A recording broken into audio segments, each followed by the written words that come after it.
ورحمۃ اللہ وبرکاتہ۔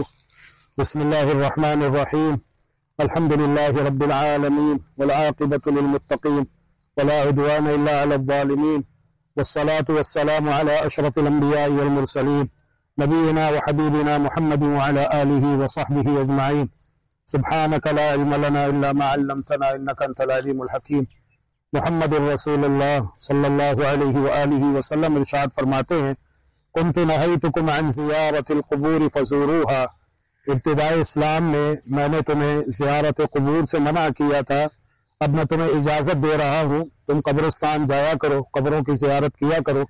فإنها تذکرکم الآخرہ، اس سے تمہیں آخرت کی یاد آئے گی کہ یہ بھی ہم ہی جیسے لوگ تھے، دنیا میں زندگی گزارتے رہے، کتنے ہی ایسے ہیں ہمارے پیارے اور عزیز جنہوں نے ہمارے ساتھ دنیا میں زندگی گزاری، ہمارے ساتھ اٹھتے بیٹھتے رہے، کھاتے پیتے رہے، معاملات ہوئے، لیکن جب ان کا مقررہ وقت پورا ہو گیا تو وہ اس دنیا فانی کو خیر بات کہہ کر اللہ تبارک و تعالیٰ کے پاس چلے گئے۔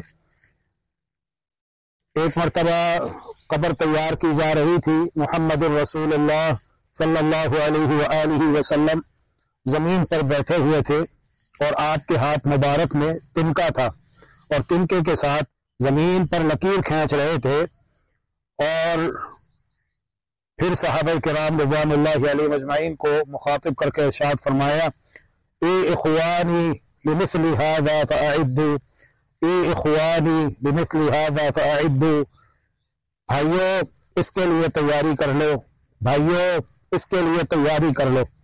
صحابہ کرام رضوان اللہ علیہ اجمعین کہتے ہیں، ہم سسکیاں لے لے کر رونے لگے، تو رسول اللہ صلی اللہ علیہ وآلہ وسلم نے کہا، جب ہم نے پوچھا کہ پھر ہم کیا کریں کیا کہیں، فرمایا قولوا حسبنا اللہ ونعم الوکیل علی اللہ توکلنا، ہمارے لیے اللہ کافی ہے اور وہ بہترین کارساز ہے اور ہم نے اسی ہی پر توکل کیا۔ میرے محترم مسلمان بھائیوں بہنوں، دوستوں بزرگوں، نوجوان ساتھیوں، قبر کا مرحلہ بڑا ہی مشکل مرحلہ ہے۔ محمد الرسول اللہ صلی اللہ علیہ وآلہ وسلم ارشاد فرماتے ہیں، ما رأیت منظرا قط الا والقبر افظع منہ، دنیا میں نے جتنے بھی منظر دیکھے ہیں مہیب اور خوفناک، ان میں قبر کو سب سے زیادہ خوفناک پایا ہے۔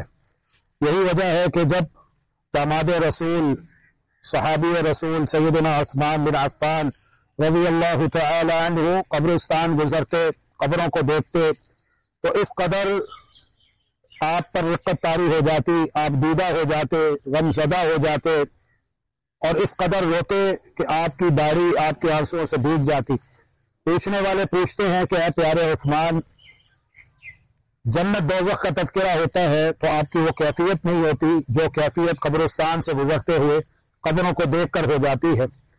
تو کہتے ہیں ساتھیوں، بات یہ ہے کہ القبر اول منازل الآخرہ، محمد الرسول اللہ صلی اللہ علیہ وآلہ وسلم نے ارشاد فرمایا ہے، اور یہ حق اور سچ ہے کہ قبر آخرت کی پہلی منزل ہے۔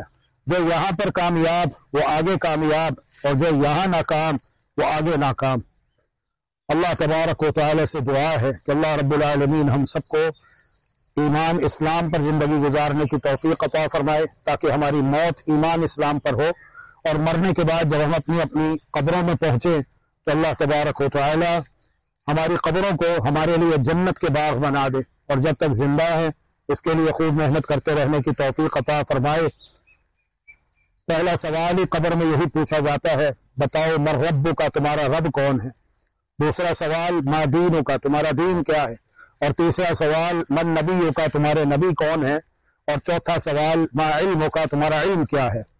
تو اللہ رب العالمین ان سوالات کے جوابات جو کہ بہت ہی آسان ہے، معلوم ہے، ان کے لیے تیاری کرتے ہوئے زندگی بسر کرنے کی توفیق عطا فرمائے۔ اللہم آمین برحمتک یا ارحم الراحمین۔ جو ہمارے پیارے عزیز، ہمارے فوت شدگان اس دنیا سے جا چکے ہیں، اللہ رب العالمین جنت میں ان کے درجات بلند فرمائے، ان کی قبور کو ان کے لیے تا حد نگاہ کشادہ فرما دے، اور ہم سب کو ہمارے پیاروں کے ساتھ اپنی جنتوں میں انبیاء، صدیقین، صالحین، شہداء کی رفاقت اور معیت میں اکٹھا فرمائے۔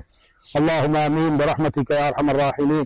سبحان ربک رب العزت عما یصفون وسلام علی المرسلین والحمد للہ رب العالمین۔